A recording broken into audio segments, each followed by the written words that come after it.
Bonjour, je m'appelle Liane Ortiz Vargas et aujourd'hui je vais présenter la partie orale de mon travail final.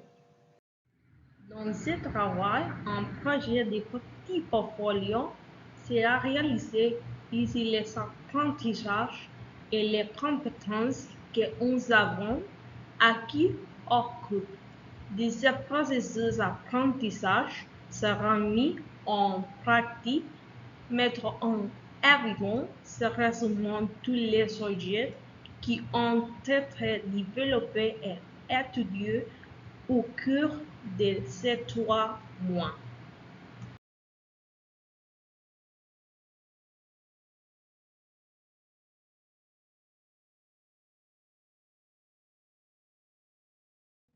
Phonétique articulatoire. La phonétique articulatoire est l'une des branches de la phonétique qui traite de la production physique de la parole, c'est-à-dire qu'elle décrit quels organes sont impliqués dans sa production, la position qu'ils prennent, comment ces positions font varier la trajectoire de l'air dans une partie vers le bas. La gorge, jusqu'à ce qu'il soit expulsé par la bouche ou le nez, produisant différents sons.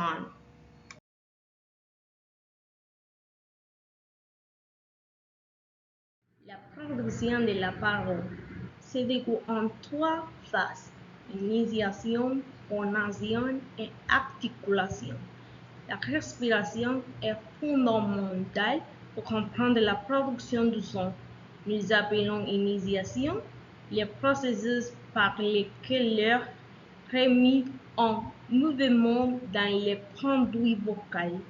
Selon la direction de l'air, l'amorçage sera agressif de l'intérieur ou dégressif de l'extérieur.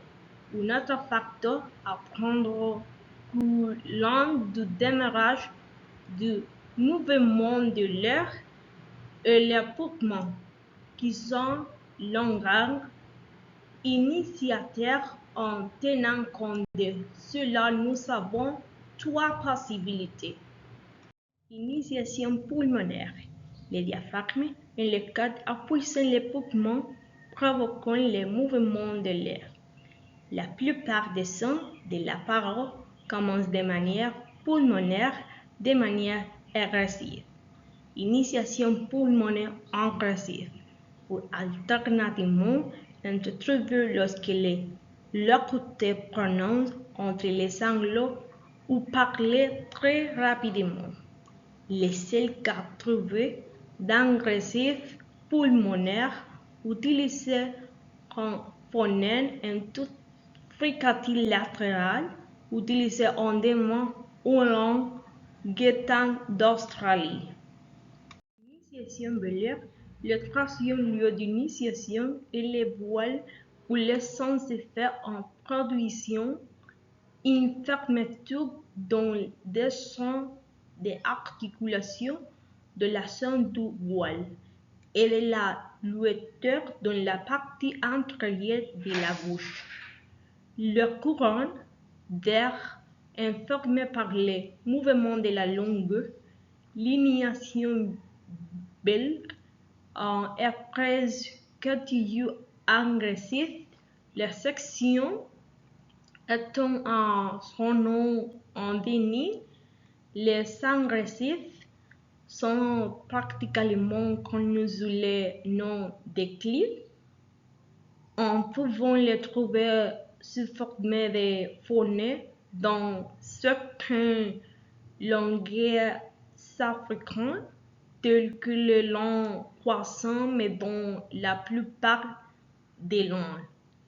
Ils sont utilisés de manière extra-linguistique. Par exemple, ils sont utilisés pour garder les chevaux.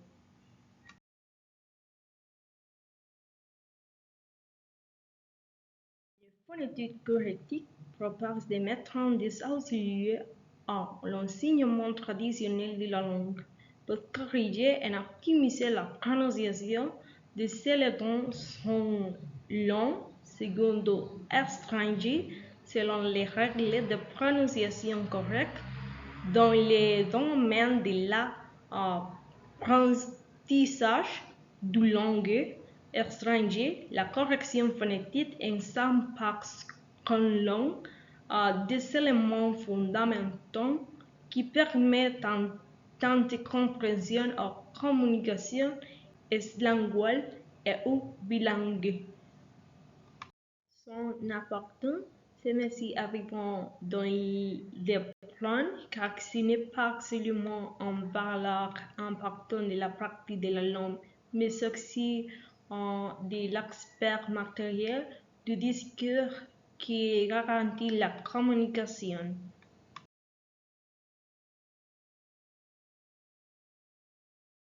Le système phonétique. Le système phonologique France est composé de 35 phonèmes, 10 accents dits consonantiques.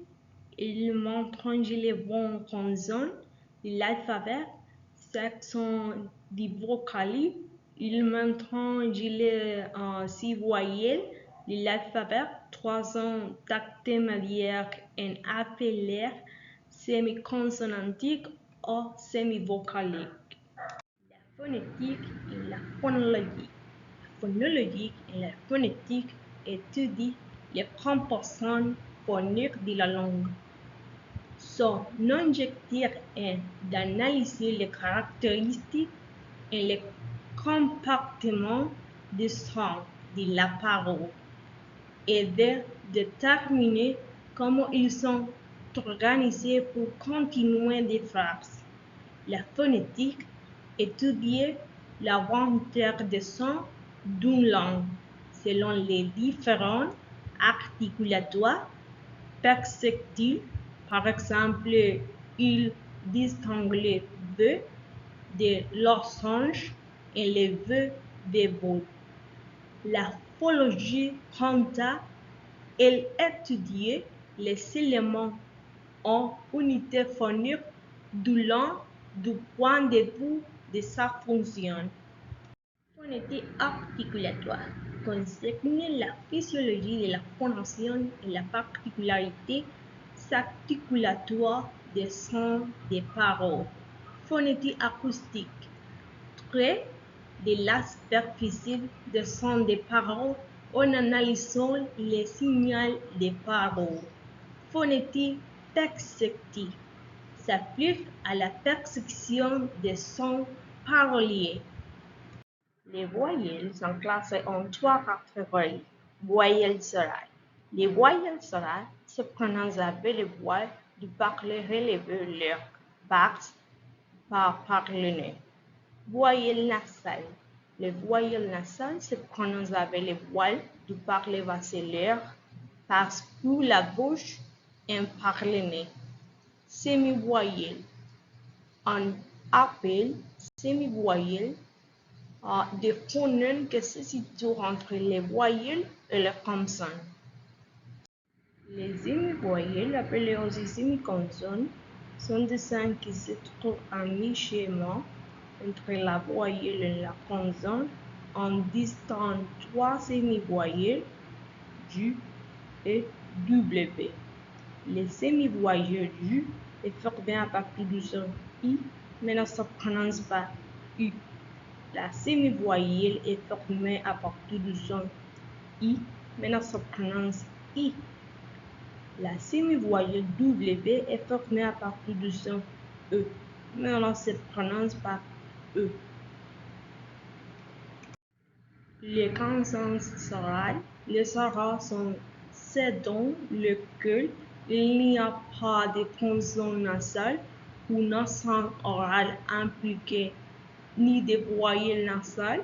Les nasales sont les mots dans lesquels une consonne nasale ou naso-orale en voyelles nasales sont impliquées. Classification. Consonne bilabiale, consonne labiale dentaire, consonne apicodentaire, consonne apico-alvéolaire, consonne préversale, prenant dorsaux par latin, prenant d'or-veleur. La prosodie signifie le tout de traits liés en langage du point de vue acoustique. De manière générale, la prosodie est l'ensemble des traits rares d'une expression dans l'écouteur traduisant la musicalité de sa voix et de ses. La correction phonétique. Intervention pour la solution des problèmes de prononciation nécessaires lorsque deux erreurs sont détectées dans la production orale qui doivent être corrigées. C'est la plus d'utiliser des stratégies pour réduire les problèmes liés à l'accent étranger. Les méthodes articulatoires. Méthodes articulatoires sont basées sur la description explicite des mouvements effectués par les articulateurs lors de la production d'un son de parole. Ils utilisent des présentations schématiques de conduite vocale comme un visuel supplémentaire. Il est possible de conclure en soulignant que les informations développées précédemment ont toute fonction très importante car elles permettent de développer de nouvelles compétences et d'acquérir de nouvelles connaissances.